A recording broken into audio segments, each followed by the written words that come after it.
I did my clinical experience with Mrs. Beinborn in the third grade classroom at North Crawford Elementary School located in Soldiers Grove, Wisconsin.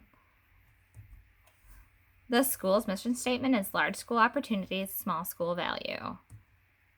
A few classroom management tips of Mrs. Beinborn is that she had a structured seating chart. She had a short list of classroom rules and expectations that was visible to all students. She had a common student response strategy that was used to bring the class back to attention, such as clapping or repeating a phrase. And she also provided her classroom with a cool down think area that was kind of in the corner of her room. Overall, I felt like Mrs. Beinborn had an authoritative classroom management style. She enjoyed having a warm classroom, inviting classroom environment. However, she used her classroom strategies to control student behavior very well. Mrs. Beinborn and I would share our SLO at the beginning of our lessons.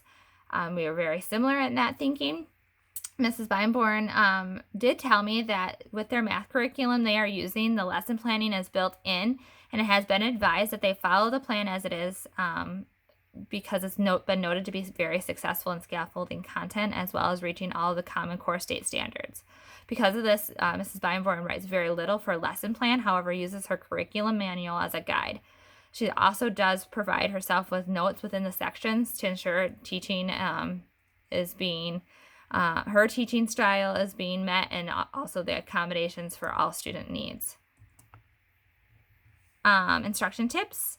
I would get students excited about the new content, and I would ask them if they've seen this stuff before, what they thought we were going to look into.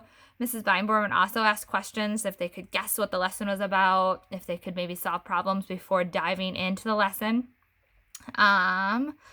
Instructional strategies that we both used, we would use the curriculum textbook on the whiteboard, offering an interactive way for students to solve problems.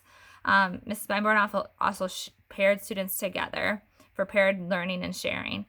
Lessons typically closed by having a review of the content and requesting students to practice their work.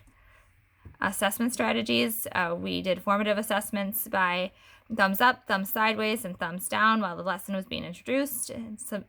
Summative assessments were the use of the whiteboards and kind of just seeing if students were able to solve the problems using the strategies from the lesson. And quizzes are also given at the end of each unit. However, I was not present for those. I felt all assessments were aligned to the student learning objectives because these assessments were structured a structured way to check for understanding of the lesson specifically. Thank you.